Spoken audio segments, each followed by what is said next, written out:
super em alta, né, nos últimos tempos. Fala muito sobre atividade física, sobre boa alimentação, por que é importante fazer atividade física, que tem que comer bem, o que é bom comer, o que não é, que o sal faz mal, a gordura faz mal, tudo faz mal, tudo faz mal.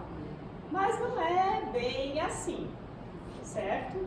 E hoje eu vou falar então sobre isso com vocês, tá? O que faz bem, o que faz mal e como que é essa história toda, ok? Então vamos lá. O que é a saúde? Isso aqui vocês já conhecem, né?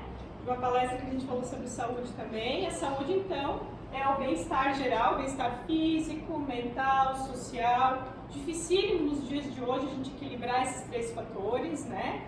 E ter sempre bons momentos sociais, a gente se relacionar bem com todo mundo, ter um tempinho pra gente espairecer um pouquinho, fazer coisas que a gente gosta, né? Até comer bem, né? Às vezes é difícil nessa corrida que a gente está todos os dias. Praticar atividade física, mais difícil ainda, né? Primeira desculpa que as pessoas dão quando eu pergunto, faz atividade física? Não faço porque não tenho tempo. Não é verdade? Né? Mas dá pra gente incluir ali meia horinha no dia pra gente fazer pelo menos uma caminhada e a gente preservar a nossa saúde e prevenir várias doenças do nosso corpo, certo? Então vamos começar falando da importância do check-up, né? O check-up são vários exames que a gente faz quando a gente procura um médico para diagnosticar algum tipo de doença ou, na verdade, assim, avaliar o nosso estado geral de saúde, né? Então é importante a gente procurar um médico que vai pedir primeiro exames laboratoriais, o exame de sangue, vai fazer um exame físico. Se ele achar importante, então ele vai pedir outros exames, né? É sempre importante relatar para o médico o histórico familiar, se tem alguém com familiar que já teve algum tipo de doença como câncer, doença cardiovascular, que são doenças hereditárias, né? E a partir dali ele então vai decidir se vai solicitar outros exames ou não. É importante fazer esse check-up, ir ao médico com uma certa frequência, para que se identifique, né, às vezes a presença de fazer um diagnóstico precoce de doenças. A gente já sabe, né, que, por exemplo, câncer, que é uma doença que afeta milhares de pessoas e que está vindo de uma maneira avassaladora, né? Que muitos dos cânceres que são diagnosticados precocemente têm grandes chances de cura e a pessoa consegue seguir sua vida por muito tempo ainda, certo? Principalmente os cânceres relacionados aos órgãos reprodutivos, né? Então, no caso da mulher, é muito importante que a mamografia e o ultrassom das mamas seja feito anualmente a partir dos 35 anos de idade nas mulheres, certo? Quem tem histórico familiar deve iniciar esses exames antes, né? Mas esses exames aqui são realizados uma vez ao ano. O exame do toque a gente deve realizar mensalmente, inclusive os homens, porque o câncer de mama também acontece nos homens com uma frequência muito menor, uma incidência muito menor, mas também acontece nos homens. Os homens também têm uma glândula mamária e que também pode ter câncer de mama, desenvolver um câncer. Né? A gente está agora no mês de representativo, né? O Outubro Rosa, e que fala então dessa importância desses exames, e principalmente do exame do toque mensalmente, tá? E daí eu já dou uma dica para vocês, mulheres. O exame do toque é importante que a gente faça sempre pós-período menstrual, tá? Porque se fizer no período pré-menstrual, como o corpo pode identificar uma possível gravidez, é isso que ele entende antes da gente menstruar, algumas glândulas podem estar aumentadas, e a gente pode confundir aquilo com algum nódulo, certo? Então façam depois do período menstrual. E os homens, então, o exame do toque retal para identificar, então, o câncer de próstata, né? E daí eu dou uma dica para vocês, tá? Procurem um urologista. É o urologista que vai fazer o diagnóstico. Não vá no proctologista, apesar de que o acesso é pelo ânus, né? E é o proctologista que trata essa região, né? Não é ele que vai fazer o tratamento, tá? Então, vão no urologista, porque senão vocês vão ter que passar pelo exame 2 vezes. Tá? O proctologista ele vai identificar, não, agora você tem que ir no urologista e o urologista vai fazer o exame de novo. Já vai no urologista direto, certo? Existem alguns exames de sangue que identificam a possibilidade de alguma alteração na próstata, mas eles não excluem não tiram a importância do exame do toque, certo? Então, com que frequência eu preciso fazer este check-up, procurar o médico para ver o meu estado de saúde? Anualmente a partir dos 35 anos ou antes, quando eu já tenho um histórico familiar de doenças hereditárias, ok? Certo? Vamos falar um pouquinho agora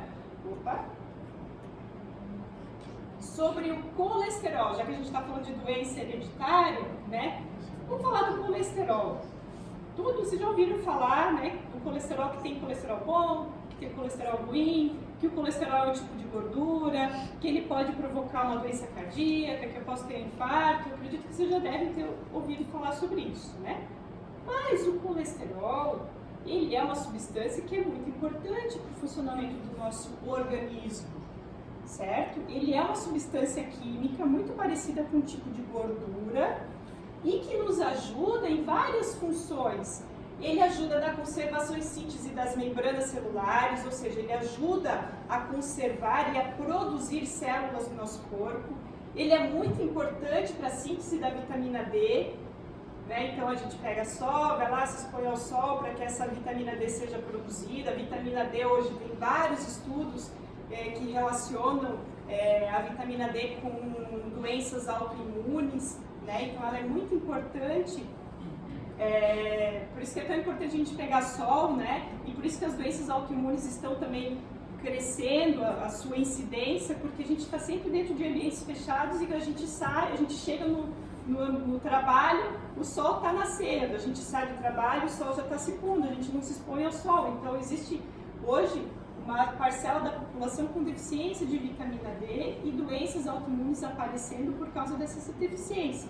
E veja bem, o colesterol, que é tão mal visto aí por todo mundo, ele é muito importante para a síntese dessa vitamina no nosso organismo, certo? Ele participa também da síntese de vários outros hormônios, principalmente hormônios sexuais, certo?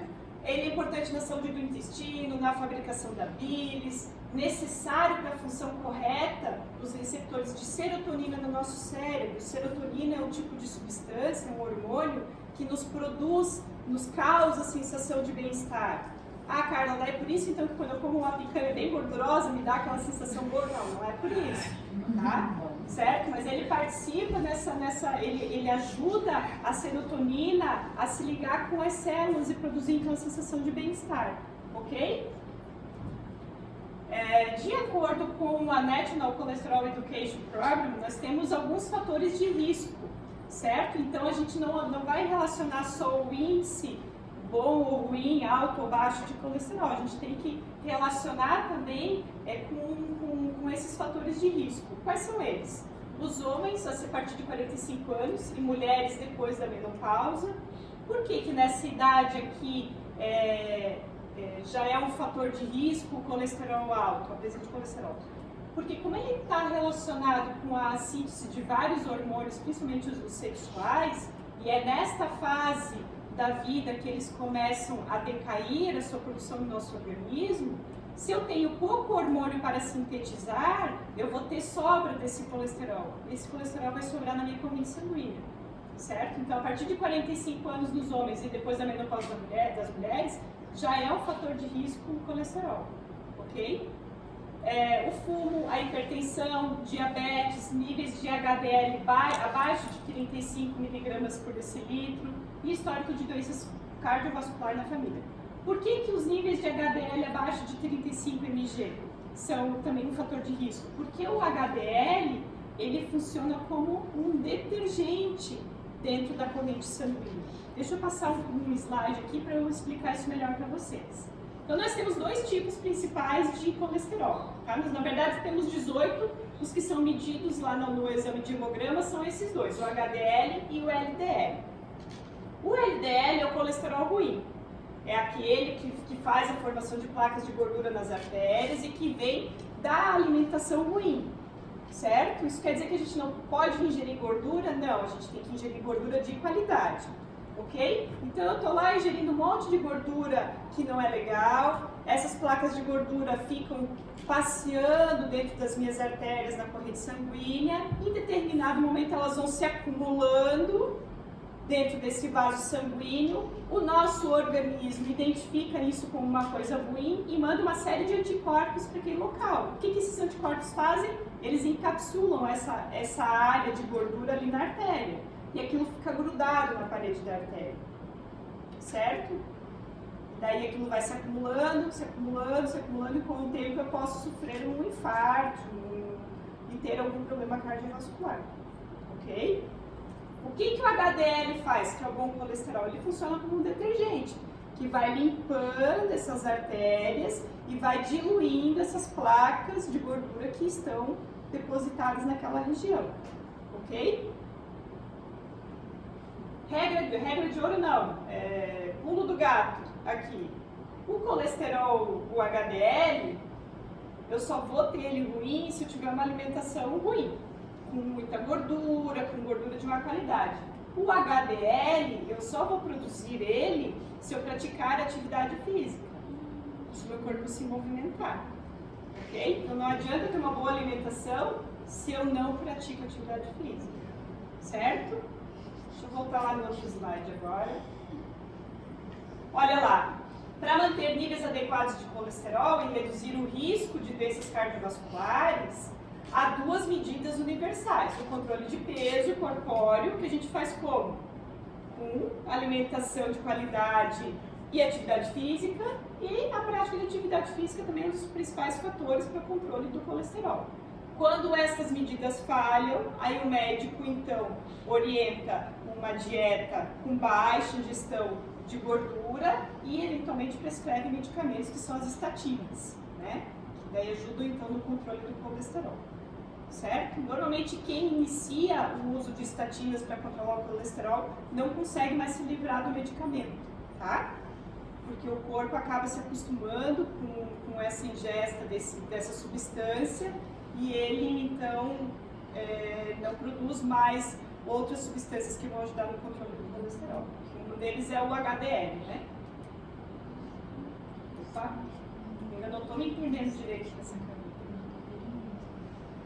Então, gente, a quantidade é o problema e também a solução. Como assim, né? Eu tenho lá, então, os níveis de colesterol, onde o médico talvez vai me indicar uma dieta ou ele vai me indicar medicamento. Se eu tenho um bom nível de HDL, que é o colesterol bom, ok, eu estou fazendo uma limpeza eficiente das minhas artérias, né? E quando é que ele vai escolher, então, me dar a medicação e prescrever a dieta? De acordo com os fatores de risco que eu tiver, ok? Certo? Por que eu coloquei isso aqui? A quantidade é o problema e também a solução. Tudo que eu vou falar aqui hoje, eu vou falar depois de açúcar, de sal, existe um pulo do gato, tá? E esse pulo do gato, ele serve não só para a nossa saúde, mas para tudo na nossa vida. O pulo do gato se chama moderação, certo? Você sabe o que é veneno? Veneno é tudo que é em excesso, certo? Então, se eu tomar água, que é uma coisa boa para o meu organismo, né? Meu organismo é feito de 90% de água, mas se eu tomar água em excesso, a água vai ser um veneno para o meu organismo também, certo? Eu vou saturar as minhas células, elas vão explodir, eu posso morrer, ok? Se eu comer demais uma fruta que eu gosto, como eu fiz um dia, fiquei 2 dias no hospital porque eu comi muita tangerina, na casa da minha avó, certo? Eu também posso passar mal. Tangerina é uma fruta boa, né? Quem não gosta de tangerina, boa pessoa não é, né? Mas comendo esse solzinho assim gostoso, certo? É uma fruta, é uma coisa boa para a nossa saúde, mas se eu comer demais, isso pode se tornar um veneno. O colesterol, o açúcar, o sal, a gordura, eles são bons para o nosso organismo. Vocês viram ali que o colesterol tem um monte de função no nosso organismo, né? Sintetiza hormônios, sintetiza vitamina D, que é importante, ajuda no funcionamento do intestino, a produção da bilis. Mas se eu tiver o colesterol em excesso da minha corrente sanguínea, ele vai ser um veneno para a minha saúde. Ok? Certo? Então vamos falar agora. Opa!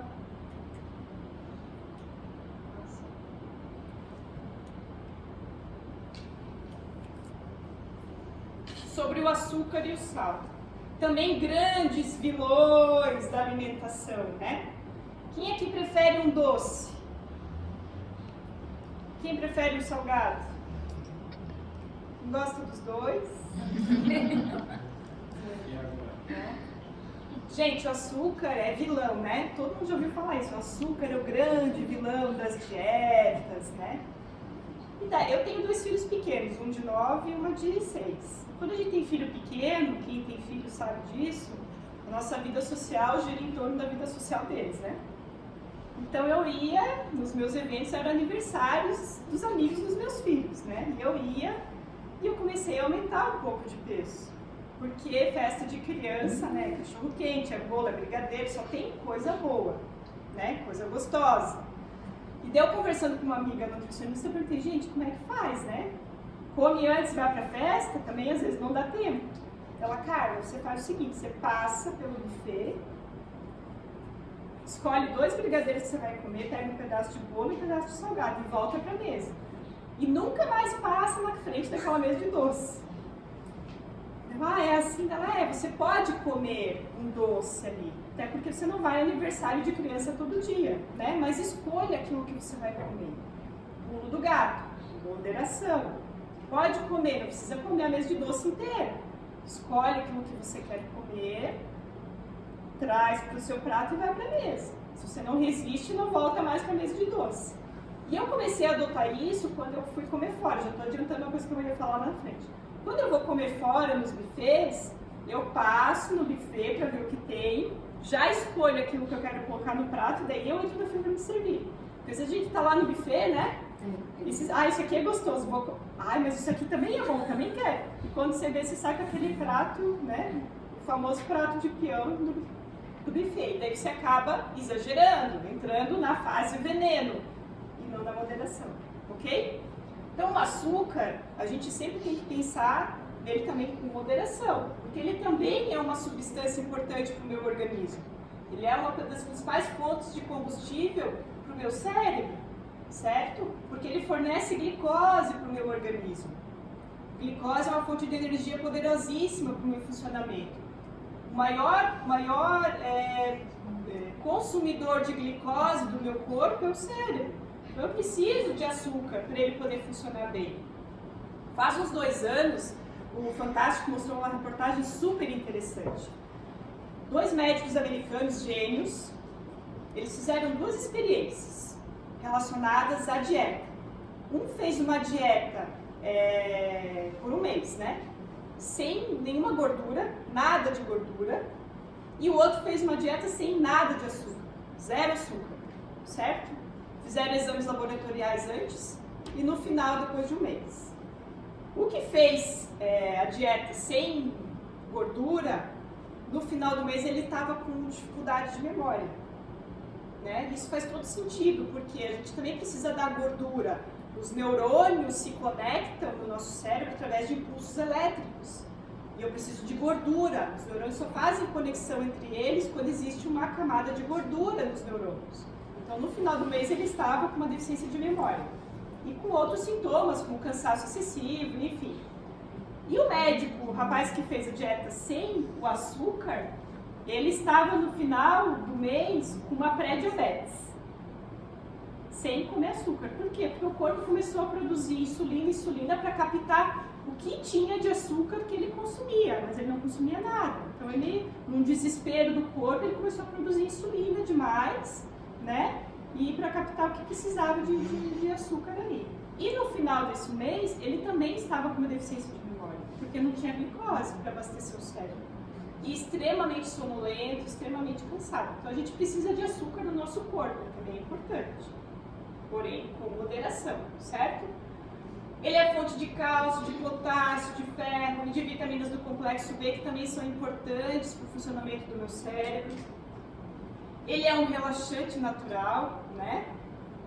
Quem aqui na TPM nunca avançou numa barra de chocolate, aquilo deu uma calmaria, né? Na verdade, eu costumo dizer que a gente tem uma memória afetiva com açúcar. né? Quem aqui já ganhou um copinho com açúcar quando era pequeno da mãe, né? Ai, tá com dor de barriga, vem cá, meu filho, pega esse copinho com açúcar, né? Ah, você tá nervoso, pega esse copinho com açúcar, né? A gente é de uma geração, eu acredito que vocês também, né? Onde as avós faziam aquelas bolachas confeitadas em casa, né? Sempre tinha um bolinho com uma cobertura de chocolate. Então a gente tem essa memória afetiva em relação ao doce e que produz essa sensação de relaxamento, de conforto, de acolhimento até, né? E o pulo do gato, a quantidade e a qualidade são os grandes problemas e também a solução do controle do açúcar no nosso sangue, ok?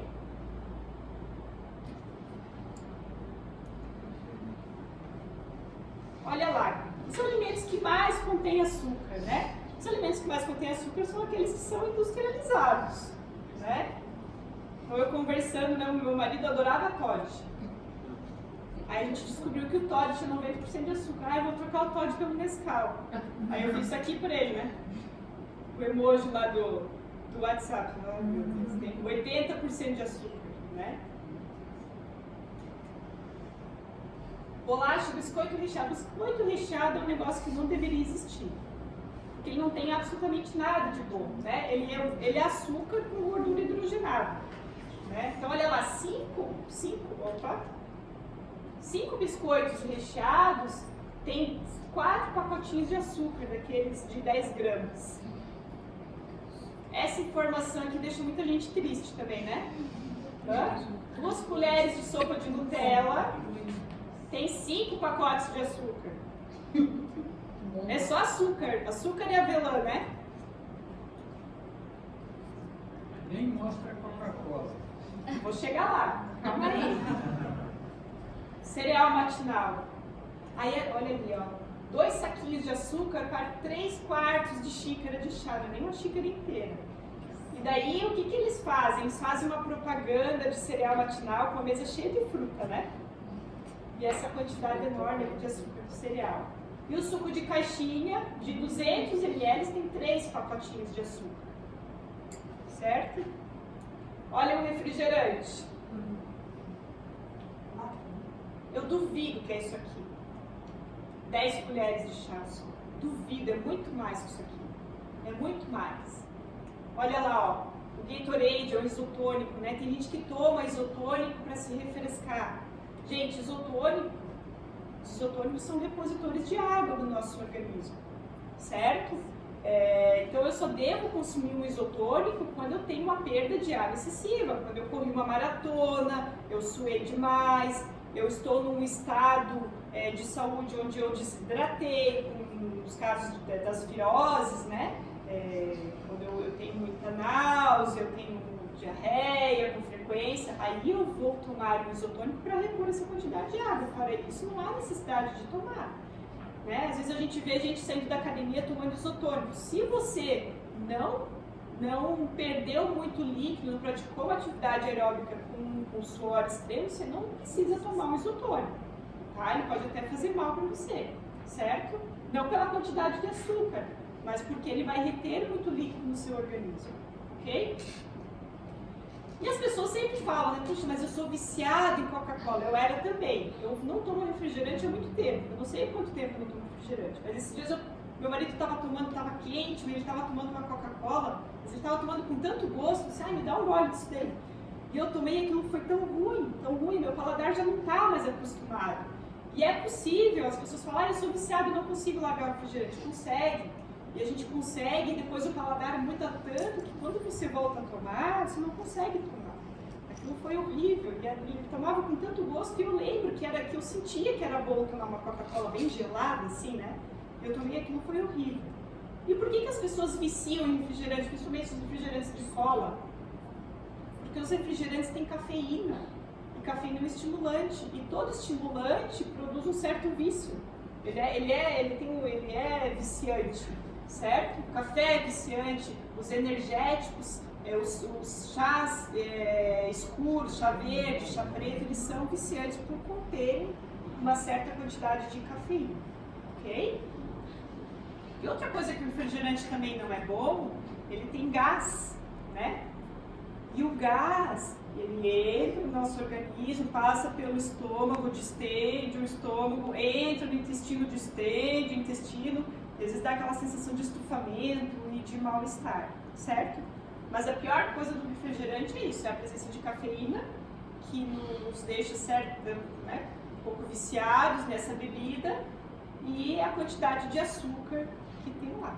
Nem vou falar das outras coisas que tem, né? Esses dias eu vi um post na internet bem interessante, os benefícios da Coca-Cola. Desentupir pia, tirar ferrugem e assim vai, né? Nada para o nosso organismo, certo? E o sal, gente? O sal, assim como o açúcar, também é super importante para o nosso organismo, muito importante, certo? Ele é um mineral que nos ajuda, que participa das contrações musculares. Eu preciso ter sal para que a contração muscular aconteça. O sal ele é tão importante, ele é utilizado também para preservar, né? Ele como um conservante. Antigamente, quando não existia geladeira, as carnes eram salgadas e conservadas dessa maneira, né? Antes ainda, ele era utilizado como moeda de troca na época do Império Romano, né? Então, e eles chamavam essa moeda de troca de salário. Por isso que aquele ordenado que a gente recebe se chama salário. Porque na época, na época do Império Romano, o sal era uma moeda de troca, era uma moeda de pagamento de salário, certo? O sal ele é rico em sódio, então é importante para a manutenção da água no nosso corpo. É ele que abre as comportas das células para receber a molécula de água. Ele é riquíssimo em iodo. O iodo é uma substância que é muito rara em outros alimentos, né? E o iodo ele é muito importante para o funcionamento da tireoide. A tireoide produz hormônios que regulam o metabolismo do nosso corpo. O metabolismo é o quanto a gente gasta de energia para o nosso corpo funcionar. Durante o processo de produção do sal, ele perde muitos nutrientes, certo? Ficando apenas com o sódio, então ele perde iodo. Por isso que quando vocês forem ao mercado, escolham o sal iodado, certo? Que dele já vem com essa quantidade de iodo que é importante para a nossa saúde. Outros sais mais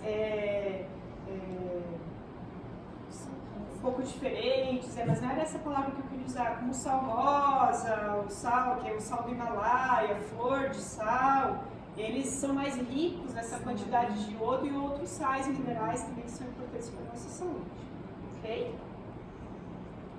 70% do sódio ingerido pelos brasileiros vem de alimentos industrializados. Nós brasileiros comemos muita comida industrializada, muita. Isso é uma vergonha para nós. Porque a gente tem essa extensão territorial toda que nos permite criar gado, porco, galinha e peixe, e a gente planta tudo dá na nossa terra, e a gente come muita comida industrializada. A gente devia ter uma alimentação muito melhor do que a gente tem hoje em dia, certo? E essa quantidade toda de sódio vem muito dessa alimentação industrializada. A gente deveria consumir apenas 5 gramas de cloreto de sódio, que é o sal, por dia. A gente ingere pelo menos 12. O sal não está só naquele salzinho que você coloca na salada, ou lá na carne que você prepara, no alimento que você prepara. Ele está em vários alimentos. Ele está inclusive na bolacha recheada que você compra, para comer que não devia. Está lá no Nescau também. Se você procurar lá na lata do Nescau, tem lá cloreto de sódio, certo? Então ele está em vários alimentos, ok? Industrializados, né? Então, mais uma vez o pulo do gato. Eu preciso de moderação, né? E eu preciso adaptar o meu paladar para 5 gramas de sal e não para 12 gramas de sal, certo? E como é que eu faço isso durante o meu dia a dia, que eu como fora, né? Eu não sei a quantidade de sal que tem lá no buffet. Normalmente as comidas de buffet têm muito mais sal do que aquela que a gente prepara em casa, apesar de a gente não sentir esse sabor, né? Por quê? Porque está lá exposto no buffet, eles têm que colocar uma quantidade maior para que aquilo seja preservado também, né? Para que aquela comida não estrague com facilidade, certo? Então a dica que eu dou para vocês, a primeira que eu dou para vocês, é aquilo que eu faço depois de conversar com a minha amiga nutricionista. Passeiem pelo buffet, vejam o que tem lá, escolham os legumes que você vai colocar no seu prato, um tipo de carboidrato, né? Não coloca arroz e macarrão, ou arroz ou macarrão, uma leguminosa, né?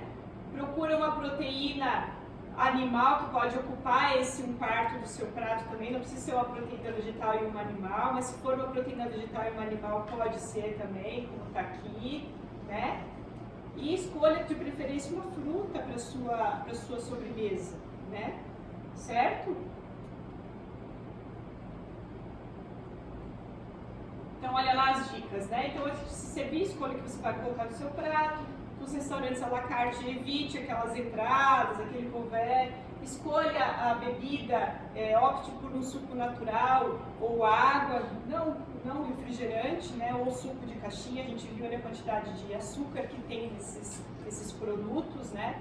E o suco natural, de preferência não coado, certo? Existe uma pesquisa que fala agora que o açúcar da fruta, ele é bacana para a nossa saúde também, mas ele precisa de fibras para ser bem absorvido pelo nosso organismo, senão ele também fica em excesso na nossa corrente sanguínea, tá? Então, quando a gente coa um suco de fruta natural, eu estou tirando essas fibras e eu estou ficando só com a frutose, que é o açúcar da fruta, certo? Então, quando você optar por um suco natural, não coe esse suco, tá? Porque mesmo que você não tenha a quantidade de fibras adequadas, que é o que tem numa fruta, quando você come toda a polpa, por exemplo, mas você pelo menos tem um pouquinho de fibra ali para poder ajudar a sintetizar esse açúcar todo que vai cair na sua corrente sanguínea. Em viagens, tenha sempre um lanche pequeno, ou uma fruta, ou sementes para você comer durante a viagem, né? Às vezes a gente está viajando e a gente não encontra um restaurante rápido e aquela fome vai aumentando. Ovo cozido. Oi? Ovo cozido. Ovo cozido. Pode ser também. E a gente às vezes não encontra um restaurante rápido e a fome vai aumentando e quando a gente chega no buffet a gente não consegue escolher uma coisa só, a gente quer comer o buffet inteiro, né? Certo? E a sobremesa, você não vale nada, mas eu gosto de você, né? Então, opte pela fruta e não pelo doce que vai estar lá disponível no buffet. Ok?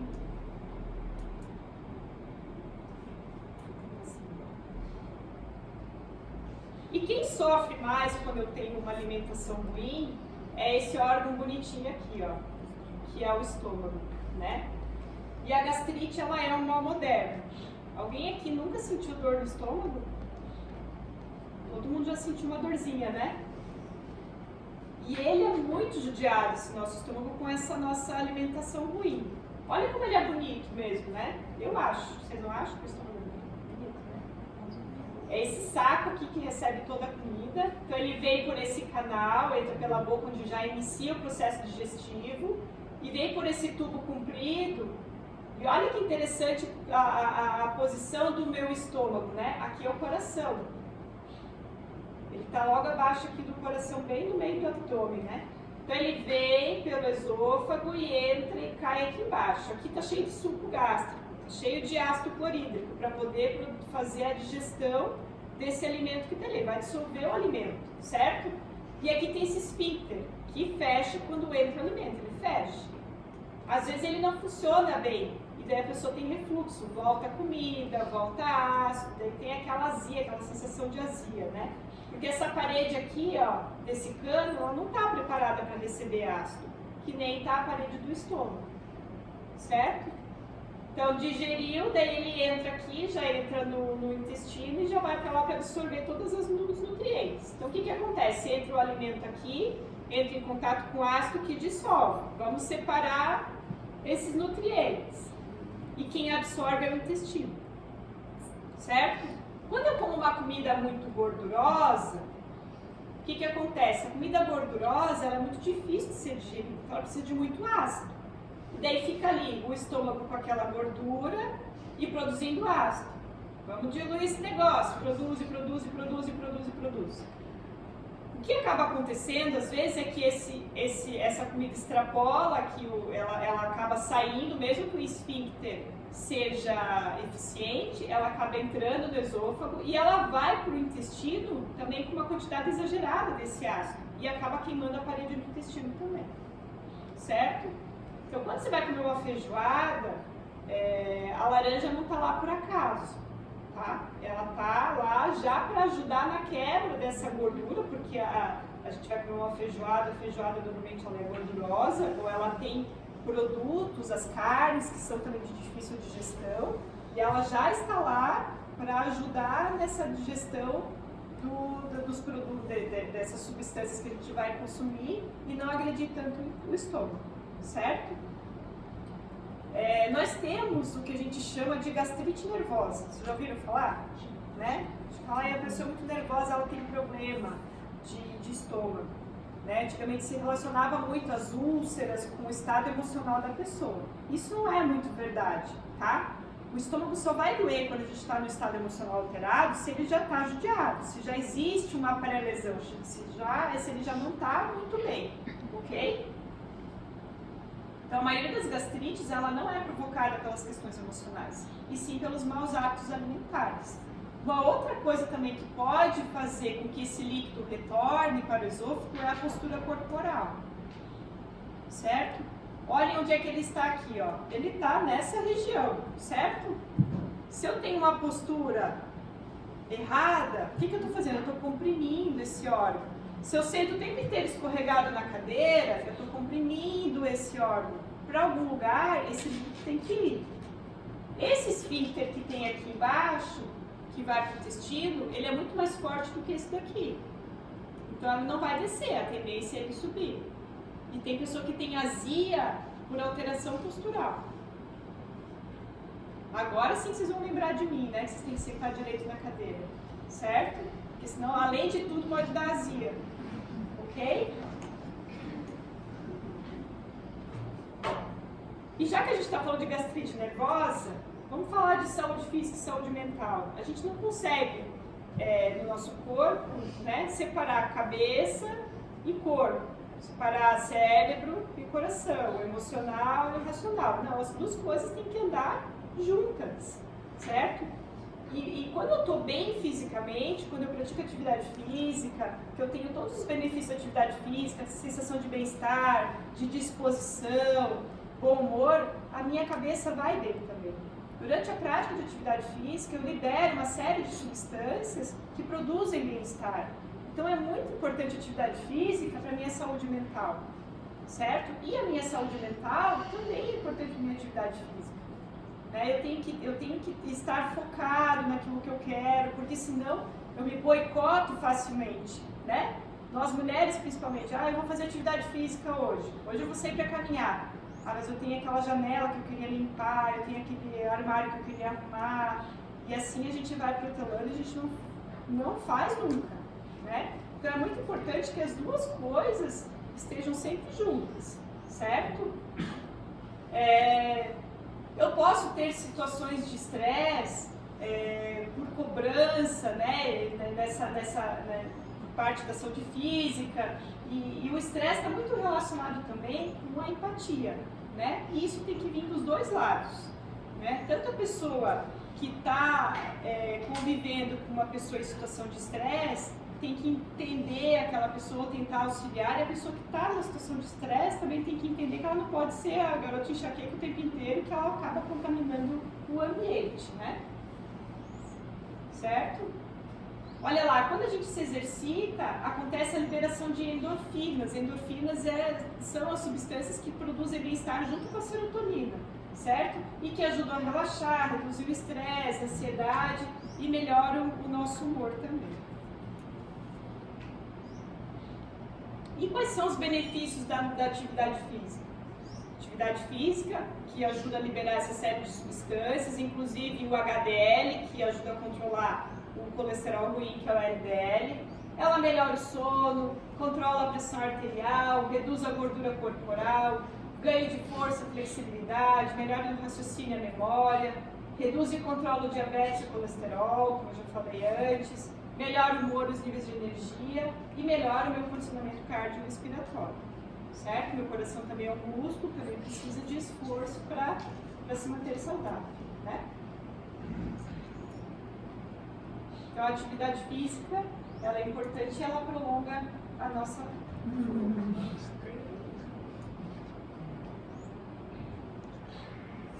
pessoal, alguém